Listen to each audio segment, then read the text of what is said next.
जय हिंद स्टूडेंट। देखिए, स्पेलिंग को इम्प्रूव करने के लिए हमने कुल मिलाकर के आपको दो तरीका बताया था। एक होता है पूछ कर, मतलब अपने भाई दोस्त में और छोटे बड़ों से पूछ करके कि भैया ये चीज़ का स्पेलिंग बताओ। तो छोटे बच्चे तो उनको एक थप्पड़ कान के नीचे लगा करके पूछ सकते हो कि टॉफ़ी की स्पेलिंग बताओ, बिस्कुट की स्पेलिंग बताओ, है ना। ऐसे ऐसे एग्जाम में आपके छोटे छोटे शब्द जो है वो पूछ लिए जाते हैं, ठीक है।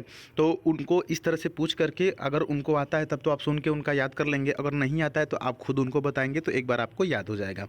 कोई भी स्पेलिंग अगर आपको नहीं आती है तो तुरंत उसको गूगल कीजिए और वहीं पे तुरंत सर्च करके अपना डाउट क्लियर कर लीजिए, तब वो चीज़ें हमेशा याद रहती है। एक चीज़, दूसरा चीज़ जो हो गया, जो आप खुद से कर सकते हैं प्रैक्टिकली है, उसको आप लिख लिख करके प्रैक्टिस। जैसे इंपॉर्टेंट की स्पेलिंग लिखना है तो इसको बार बार एक रफ पे पेन लेकर के इंपॉर्टेंट इंपॉर्टेंट इंपॉर्टेंट ऐसे लिखेंगे तो वो याद हो जाता है, ठीक है।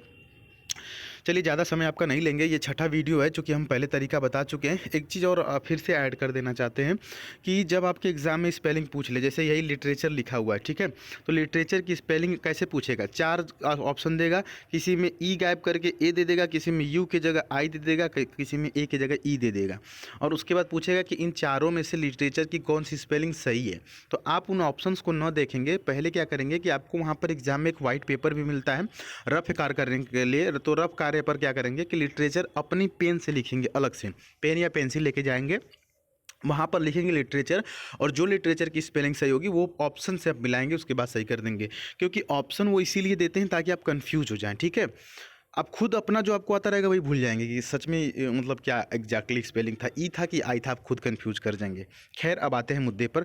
इतना समय आपका बर्बाद किए समझाने के लिए। जो पुराने बच्चे थे उनको बोरिंग लगा होगा, जो नए लोग क्लास ले रहे हैं उनको लगाओ कि हाँ, एक आइडिया सही है। आइए देखिए, लिटरेचर लिखा हुआ है ना, LITERATURE। लिटरेचर का मतलब क्या होता है? लिटरेचर का मतलब साहित्य होता है या उपन्यास होता है।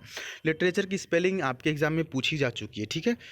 नेक्स्ट है टॉफ़ी। कुछ बच्चे कहेंगे सर टॉफ़ी इतना इजी नहीं। डियर स्टूडेंट, ध्यान देंगे, आपके एग्जाम में ना खास करके जो डबल लेटर वाले शब्द होते हैं, जैसे डबल एफ डबल ई है, टॉफ़ी में क्या है, TOFFEE, वही टॉफ़ी जो आप खाते हैं, है ना, जो छोटे छोटे बच्चे खाते हैं। तो इसमें खास बात क्या है, FFE। आपको टॉफ़ी जब लिख के देता है ना, तो कभी कभी ऐसे TOPHEE ऐसे एग्जाम में दे देता है। PH से फ भी होता है, डबल एफ से फ भी होता है, तो ऐसे देता है कंफ्यूज करने के लिए। किसी में सिंगल एफ देता है, तो टॉफ़ी की जो सही स्पेलिंग होती है वो TOFFEE होता है। अब पूछ करके देख लीजिएगा ना, ज़्यादा लोग नहीं बता पाएंगे। अच्छा, ग्रामर की स्पेलिंग भी आपके एग्जाम में पूछा गया है ना, हवा में नहीं बात हो रही है। और क्या पूछा गया, ईरर कहाँ पे दिया था, ए में दिया था। ए की जगह क्या कर दिया था, GRAMMER दे देता है। कभी कभी डबल एम की जगह सिंगल एम दे देता है, तो ऐसे कंफ्यूज करता है। तो ग्रामर की सही स्पेलिंग क्या होती है, GRAMMAR। नेक्स्ट शब्द है रिसीव। आपके एग्जाम में देखिए, रिसीव और डिसीव दोनों को हमने इसमें शामिल कर दिया है। एक होता है रिसीव और एक होता है डिसीव, दोनों की स्पेलिंग मिलते जुलते हैं, RECEIVE और DECEIVE। डिसीव और रिसीव दोनों एयरफोर्स में कई बार पूछा जा चुका है। रिसीव का मतलब होता है प्राप्त करना, रिसीव का मतलब क्या होता है, प्राप्त करना, और डिसीव का मतलब होता है किसी को धोखा देना, ठीक है। तो दोनों की स्पेलिंग याद रखेंगे, इसको लिख लेंगे, है ना, लिख लेंगे, सब सब लिखेंगे, ऐसे देखेंगे नहीं, आप लिखिए। और रिसीव और डिसीव की तो आपको ये जुबान पे होना चाहिए, याद कर लीजिएगा। प्रिविलेज भी पूछा गया है। प्रिविलेज का मतलब क्या होता है, प्रिविलेज देखिए बहुत ज़्यादा इंपॉर्टेंट शब्द है, PRIVILEGE।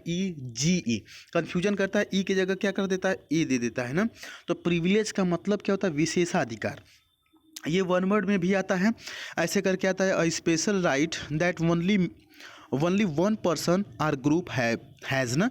कुछ ऐसे मतलब अधिकार जो सिर्फ एक व्यक्ति या एक किसी संस्था को मतलब वो अधिकार हो, ठीक ना, स्पेशल अधिकार। तो प्रिविलेज का मतलब क्या होता है, विशेषाधिकार या स्पेशल अधिकार, ठीक है। नेक्स्ट शब्द जो है देखिए, लेफ्टिनेंट। क्या लिखा हुआ है, लेफ्टिनेंट। ऐसे तो ल्यूटिनेंट लिखा हुआ है, लेकिन लेफ्टिनेंट पढ़ा जाएगा, और लेफ्टिनेंट की यही स्पेलिंग होती है। इसको आप याद कर लीजिए, है ना, LEIUTENANT। यहाँ पर ए की जगह ई दे देता है। तो लेफ्टिनेंट की स्पेलिंग है, आप अपने दोस्तों में पूछ सकते हैं कि लेफ्टिनेंट की स्पेलिंग बताओ। देखिएगा, 90% स्टूडेंट नहीं बता पाएंगे, और यही चीज़ें एग्जाम में दे करके बाकी के 90% जो है एग्जाम से बाहर हो जाते हैं, और बाकी 10% जो पढ़े रहते हैं वो एग्जाम के अंदर होते हैं। तो लेफ्टिनेंट की स्पेलिंग याद रहेगी आज के बाद, LEIUTENANT, ठीक है। चलिए, लास्ट शब्द देख लीजिए, गैरुलस। अच्छा, एक और हम वर्ड आपको पूछेंगे, अभी बता रहे हैं। गैरुलस की स्पेलिंग बताइए। GARR, देखिए डबल लेटर ध्यान देंगे, पूछता है डबल लेटर वाला, GARRULOUS। गैरुलस का मतलब होता है बातूनी यानी टैकीट्यू। ठीक है, तो यहाँ पर जो हमने आपको बताया ये 8, ठीक है ना, इन 8 को लिख लीजिएगा, लिख के प्रैक्टिस कर लीजिएगा। एक क्वेश्चन हम आपसे पूछ रहे हैं स्पेलिंग से संबंधित, ब्रिलियंट, एक शब्द है ब्रिलियंट, ब्रिलियंट की स्पेलिंग क्या होगी, आप कमेंट बॉक्स में ना कमेंट कीजिए। ब्रिलियंट की सभी बच्चे करेंगे, जो जो हमारी आवाज़ सुन रहे हैं, अभी वीडियो देख रहे हैं, आपको आए या ना आए, गलत या सही, लिखिए ब्रिलियंट, कमेंट बॉक्स खोलिए और ब्रिलियंट लिखिए। देखिए क्या आपको आ रहा है कि नहीं आ रहा है। मान लेते हैं कि ब्रिलियंट ही आपके एग्जाम में पूछ दिया, पूछिए, इसको देखिए, लिखिए, और उसके बाद गलत हो गया या सही होगा हम नेक्स्ट वीडियो में बताएंगे। ठीक है, कि मतलब एक्चुअल में ब्रिलियंट की स्पेलिंग क्या है। ठीक है, बाकी चैनल पर नए तो सब्सक्राइब कर लीजिएगा। आपकी कोई भी राय हो तो कमेंट बॉक्स में लिख दीजिए। मिलते हैं फिर अगली वीडियो में, तब तक के लिए जय हिंद, वंदे मातरम।